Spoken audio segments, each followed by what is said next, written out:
Hey everyone, I'm OG and this is Old Guy Gaming. So, it's been a little less than a month since Sony announced that production of physical PlayStation games will end in January 2028. And the reaction has been exactly what you'd expect. People saying that they're done with PlayStation, petitions, angry posts, thousands of comments. And honestly, I understand why. When something you've had your entire gaming life suddenly feels like it's being taken away, it's easy to see it as yet another company taking something away from the customer. But I also think a lot of people are overreacting.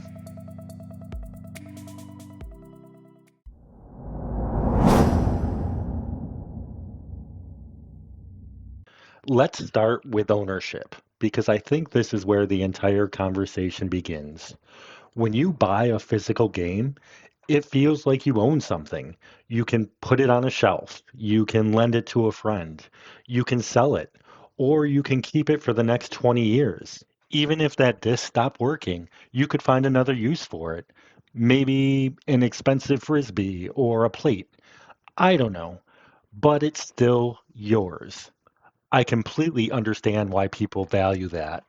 But then I came across a statistic that completely changed how I looked at this story.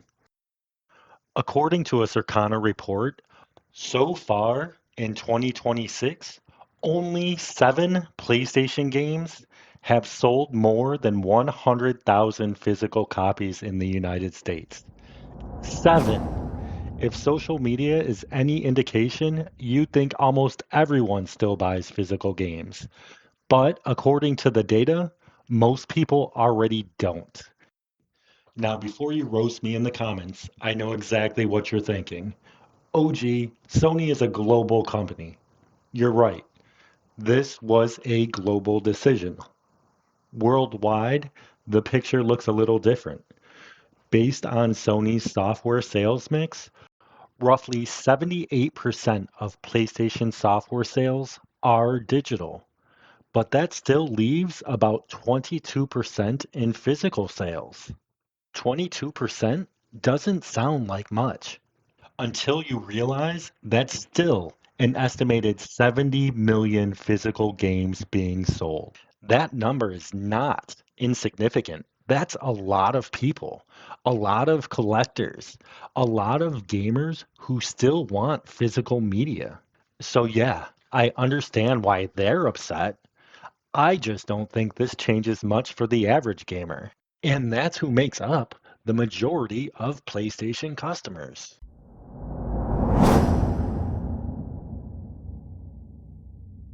So, if ownership is about what you buy, control is about who decides whether you can use it. For me, control really comes down to one word: access. When I buy a game, I don't really care whether it's stored on a disc or on Sony servers. I care that when I decide I want to play it, I can. Because at the end of the day, that's what I paid for. Maybe it's just a funny coincidence or a little ironic, don't you think?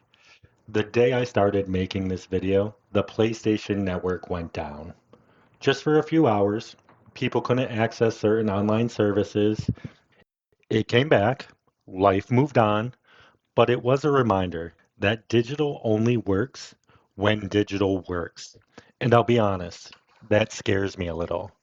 Because the more digital our world becomes, the more we depend on the technology behind it: the servers, the network, our accounts, the companies that keep it all running. Most of the time, it works exactly the way it's supposed to. But when one piece breaks, you realize just how much you're depending on something you don't control. Now, some people worry about account bans. And yes, if your PlayStation account were permanently banned, that could affect access to your digital purchases. Personally, that's not something I'm going to lose sleep over. I don't plan on doing anything that gets my account banned, and I think that's true for the vast majority of players. Could something happen? Sure. Nothing's impossible. Technology fails, servers go down, companies make mistakes. But if we're talking about the average gamer, the real question is simple. Can I still play the games I paid for when I want to play them? So far, for me, the answer has always been yes. But that does bring up another question. Can we trust companies to keep it that way?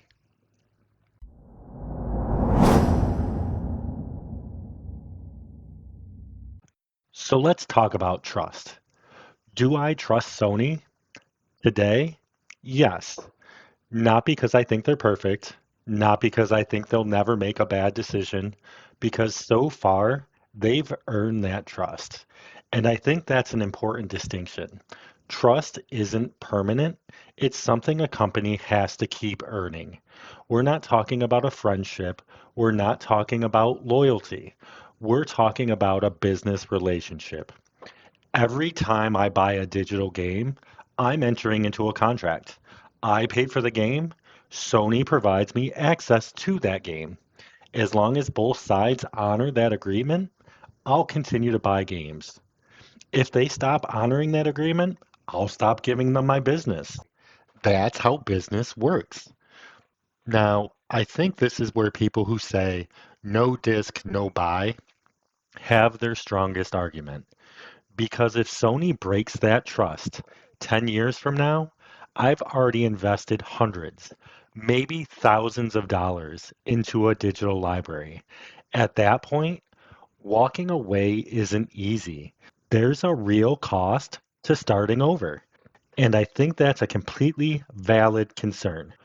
We actually already saw a perfect example of this potential problem with Sony and Discovery.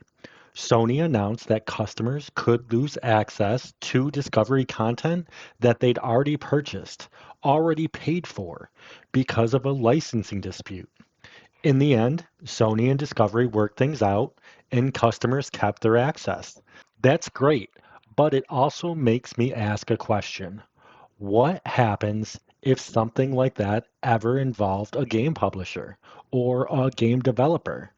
I don't know, maybe nothing. Maybe it works out just like it did with Sony and Discovery, but it is a reminder that buying digitally means you're trusting more than just the technology. You're trusting that the companies involved will continue honoring their side of the agreement. If access to my games became unreliable, if digital prices started climbing because there was less competition, if older games became harder to buy, or if the technology behind it all stopped being dependable, I'd lose that trust pretty quickly. I don't think the answer is to assume the worst before it happens. I think the answer is to judge companies by what they do, not by what we think they might do. Judge them by their track record, hold them accountable, and if that track record changes, our buying decisions should change too. Today, Sony has earned my trust. 5 years from now, 10 years from now, and every step along the way, they'll have to continue earning it. And I think that's exactly how it should be.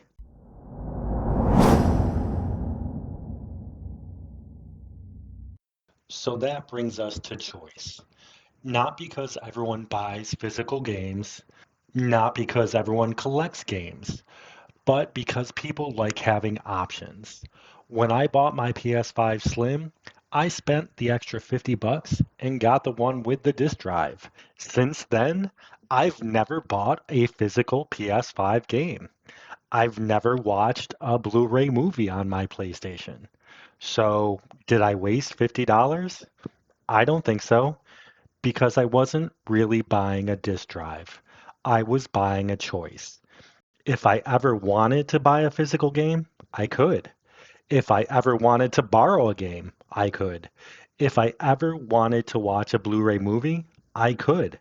Maybe I'll never do any of those things, but I liked knowing that I could. That's why I don't think this conversation is really about whether people still buy physical games. It's about not having the option to. If PlayStation had been digital only from the very beginning, I honestly don't think we'd even be having this conversation. People aren't reacting to gaming becoming more digital. That shift's been happening for years.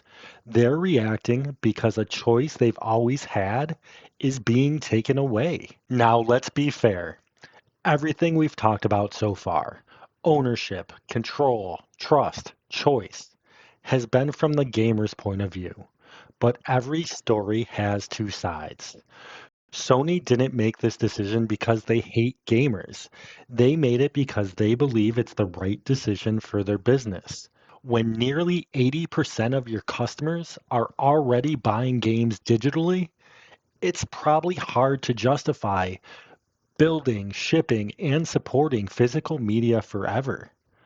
There's manufacturing cost, distribution cost, retail partnerships, warehousing, shipping, returns, logistics. That's expensive. So, from a business standpoint, I actually think Sony is making the right decision. Now, before you grab the torches and pitchforks, hear me out. We spend a lot of time talking about what Sony gains from this decision. Does Sony save money by simplifying its hardware? Yes. Are digital sales more profitable? Yes. Does PlayStation become a stronger business? I think it does. But what if gamers gain something too? What if those profits are reinvested into a more reliable PlayStation network, more investment into first party studios, better hardware, new technology, or maybe even lower price games and consoles? I don't know if any of that will happen. Neither do you. But I don't think enough people are even asking the question. We're so focused on what we might lose that we rarely stop to ask what we might gain. Maybe that's because change isn't easy, and nostalgia has a funny way of making us remember the past a little better than it actually was. I used to love going to Blockbuster on a Friday night, but I don't miss driving there, finding out the game or movie I wanted was already all rented out, or having to make another trip there just to return it on time so I didn't have to pay late fees. Technology changed. Businesses adapted, some evolved with it, others disappeared because they didn't. Netflix embraced where technology was going. Blockbuster didn't. The future doesn't ask for our permission. And quite honestly, Sony doesn't need our permission to make business decisions either. If you disagree, then vote with your wallet. But here's the interesting part. Sony might argue that's exactly what gamers have been doing for years. Every digital game purchased, every digital only console sold, every PlayStation Store purchased was a vote. Maybe Sony isn't changing gaming. Maybe they're just responding to the way gamers have already changed it. Anyways, those are just my thoughts. I'd love to hear yours in the comments below. And of course, subscribing is always appreciated. Until next time, OG out.